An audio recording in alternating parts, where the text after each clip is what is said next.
Okey. Batu apa baldi yang saya isi semen tu, tujuan dia memang saya nak buat pelapik apa ni? Pelapik tiang. Ni. Dah diguna untuk pelapik tiang. Tiang pondok-pondok yang saya dirikan, saya guna inilah yang kita tengok tadi tu. Batu pelapik.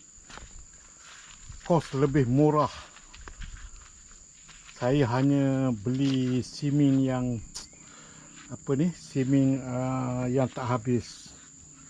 Simen reserve, bukan reserve, simen lebihan.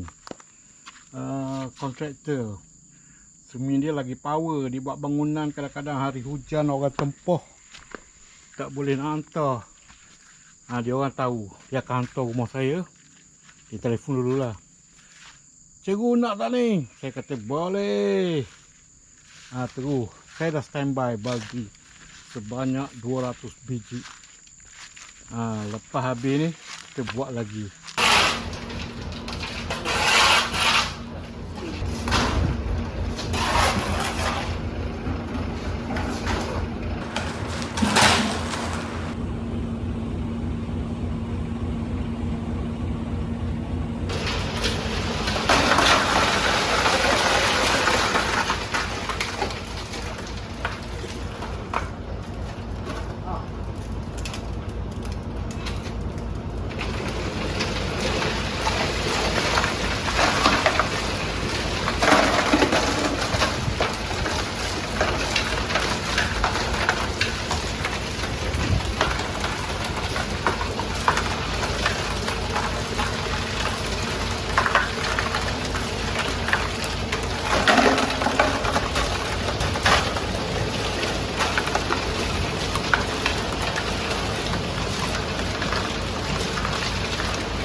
Habis ya?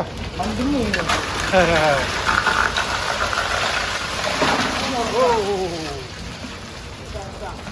Ada dah.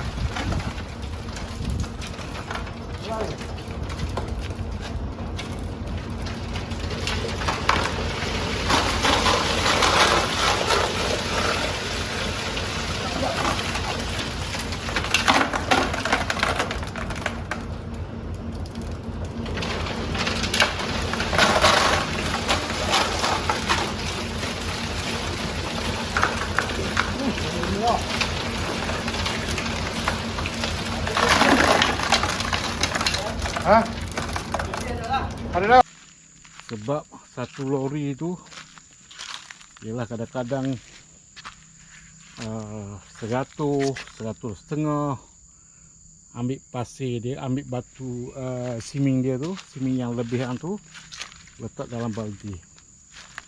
Kalau tidak dibuang saja je. Okey. Jadi sekian dulu cerita tentang apa ni? Saya nak buat apa tu? Simen-simen yang saya letak dalam apa? Dalam baldi tu. Dah nampak kan? Okey. Jadi jangan lupa follow Mang Outdoor. Dan saya memang memerlukan anda untuk subscribe, like and comment. Komen saya punya konten. Jadi kalau nak tengok konten saya menyiapkan outdoor camp ni, ni saya nak buat campsite lah. Jangan lupa apa ni? Jangan lupa follow saya. Anda akan tengok step by step saya mendirikan campsite. Ini saya nak buat rumah.